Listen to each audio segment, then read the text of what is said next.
श्री स्वामी समर्थ. जय जय स्वामी समर्थ. माझ्या स्वामी भक्ती चॅनलमध्ये सर्वांना नमस्कार. स्वामी महाराजांच्या कृपेने तुमच्या सर्व चांगल्या इच्छा पूर्ण होत ही स्वामी महाराजांच्या चरणी प्रार्थना करते आणि आजच्या या नवीन व्हिडिओला सुरुवात करते. 21 जुलै 2024 वार रविवार. या दिवशी आहे गुरुपौर्णिमा. गुरुपौर्णिमा म्हणजेच आपल्या सर्वांचा आनंदाचा दिवस, आपल्या गुरूंचा दिवस. तसं बघायला गेलं तर रोजचा दिवस हा आपल्या गुरूंचाच असतो, परंतु गुरुपौर्णिमा हा गुरु आणि शिष्याचा दिवस असतो. गुरुविषयी कृतज्ञता व्यक्त करण्याचा हा अत्यंत महत्त्वाचा दिवस. या सप्ताहात आपण काय सेवा करत असतो बघा. दरवर्षी आपण काय सेवा करतो, त्याचप्रमाणे कुठल्या पद्धतीने सेवा करत असतो ते जाणून घेऊया. तर बघा, कुठल्या सेवा करायच्या आहेत ते मी या व्हिडिओत सांगणार आहे. त्या जाणून घेण्याआधी तुम्ही माझ्या स्वामी भक्ती चॅनलला सबस्क्राईब नक्की करा. तर बघा, आधी सांगितल्याप्रमाणे 1 जुलै ते 21 जुलै या कालावधीत या 21 दिवसांची आपल्याला स्वामी सेवा करायची आहे. श्री स्वामी चरित्र सारामृत असो किंवा अजून मी ज्या काही सेवा सांगणार आहे आणि तुम्हाला ज्या सेवा जमणार आहे, ज्या सेवा करायला शक्य होणार आहे त्या तुम्ही सेवा करायच्या आहेत. अतिशय प्रभावी अशा सेवा आहे. मैत्रिणींनो, आवर्जून करा. तर बघा, कुठल्या सेवा आहेत त्या जाणून घेऊया. सगळ्यात महत्त्वाचं, श्री स्वामी चरित्र सारामृताचे 21 पारायण तुम्ही करू शकता.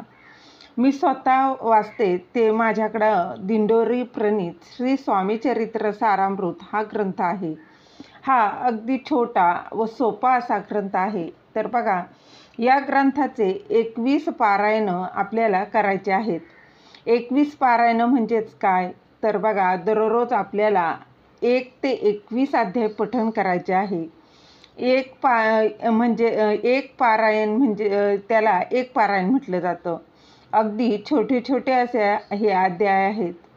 सोपे आणि समजायला देखील अगदी सोपे आहेत. जास्तीत जास्त 1 ते 21 अध्याय वाचायला तुम्हाला 1 ते 1.5 तास लागणार आहे. तर बघा, पारायणाला सुरुवात करताना पहिल्याच दिवशी तुम्हाला महाराजांकडे जे काही मागायचं आहे, ज्या काही तुमच्या समस्या आहेत, तुम्ही त्या महाराजांना सांगायच्या आहेत. महाराजांशी तुम्ही बोलायचे आहेत. तुमच्या मनात कितीही कठीणातील कठीण काही समस्या असू द्या, तुमची जी काही इच्छा आहे ना, ती तुम्ही महाराजांना सांगायची आहे. बघा, इतर लोकांना सांगत बसण्यापेक्षा आणि त्यांचे सल्ले घेत बसण्यापेक्षा आपल्या महाराजांना सांगा. ते त्याचे योग्य फळ देतात, त्याचं योग्य ते उत्तर देत असतात. आपण आपल्या महाराजांना सगळं सांगू शकतो.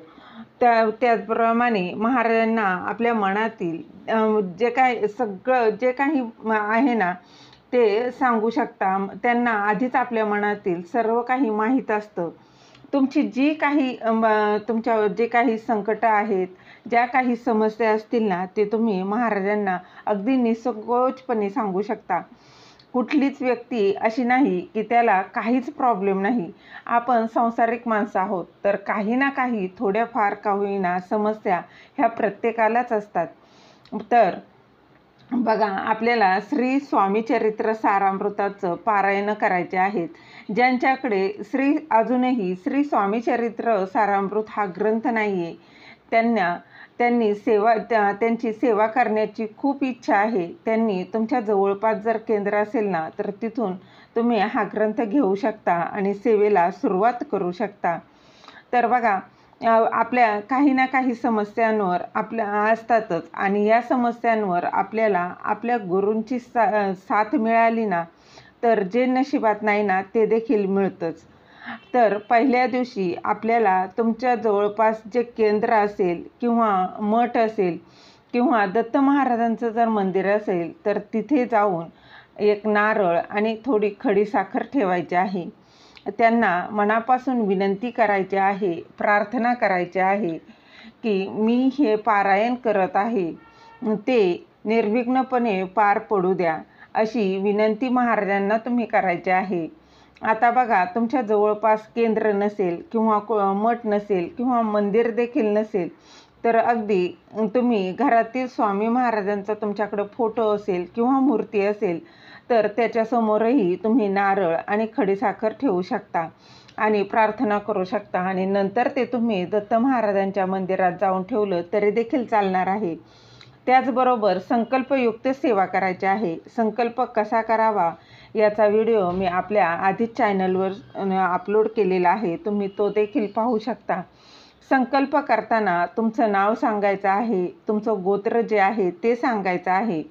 यानंतर महाराजांना तुमच्या अडचणी आहेत, ज्या काही समस्या आहेत त्या सांगायच्या आहेत आणि ह्या कारणांसाठी मी तुमचे 21 श्री स्वामी चरित्र सारामृताचं पारायण करणार आहे. फक्त बोलताना अखंड हा शब्द वापरायचा नाही, कारण बघा, मासिक धर्म आला किंवा काही प्रॉब्लेम आला तर म्हणून अखंड शब्द वापरायचा नाही. अखंड म्हणजेच काय, तर बघा, खंड पडून न देता. तर त्यासाठी तुम्ही हा माझा बघा, जेव्हा कधी हा व्हिडिओ तुम्ही पाहत असाल ना, तेव्हापासून तुम्ही आज उद्या अगदी कधीही पाहाल तेव्हापासून पारायणाला सुरुवात करू शकता. म्हणून अखंड हा शब्द वापरायचा नाही, कारण आपल्याला मासिक धर्माचे ते दिवस स्किप होतात. 21 तारखेला सांगता येईल याची काळजी घ्यायची आहे आणि तशीच सेवेला सुरुवात तुम्ही करू शकता. दररोज आपल्याला काय करायचं आहे बघा, 11 माळी श्री स्वामी समर्थ, श्री स्वामी समर्थ या मंत्राचा जप करायचा आहे, नामस्मरण करायचं आहे. तसं बघायला गेलं तर बघा, या जपाला कसलंही बंधन नाही, वेळेचंही नाही, कुठलंच बंधन नाही. त्याचबरोबर तुम्हाला 11 वेळा तारक मंत्राचं पठण करायचं आहे. तर बघा, या तीनही सेवा करता आल्या ना तर अतिशय उत्तम.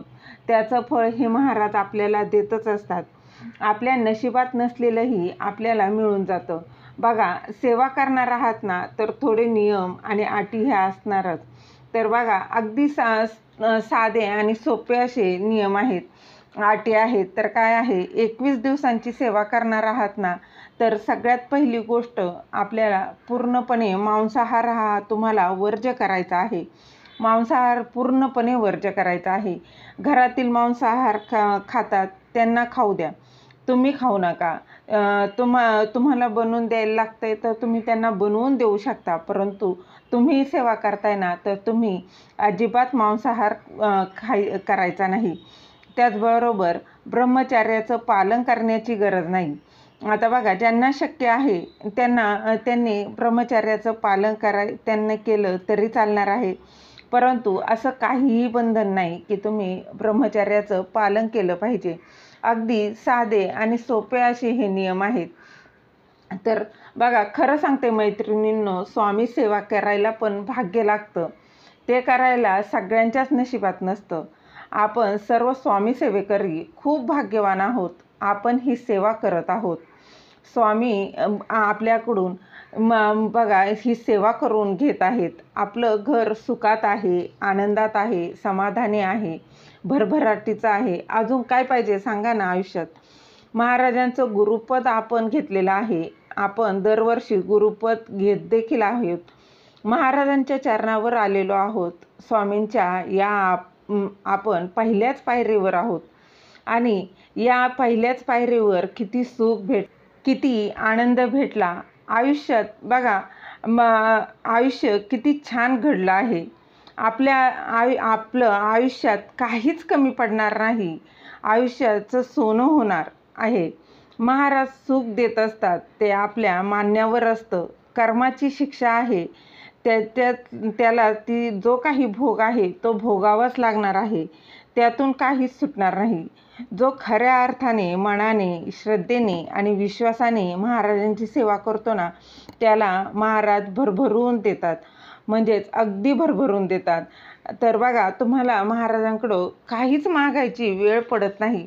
तुमचं कुठलंही संकट असू द्या, तुमच्या कितीही अडचणीत असू द्या, तरी देखील तुम्ही या सेवेला लागा. तुमच्या सर्व काही समस्या, ज्या काही अडचणी आहेत त्या याने दूर होणार आहे. तुमच्या आयुष्याचं सोनं होणार आहे. जे काही तुमच्या नशिबात नाही ना, ते देखील महाराज तुम्हाला भरभरून देणार आहे. नशिबात नसलेलं देखील तुम्हाला या सेवेने मिळणार आहे. झालेली सेवा महाराजांच्या चरणी रुजू करते. दिलेली माहिती तुम्हाला आवडली असेल तर लाईक करा, शेअर करा, सबस्क्राईब करायला विसरू नका. श्री स्वामी समर्थ. जय जय स्वामी समर्थ.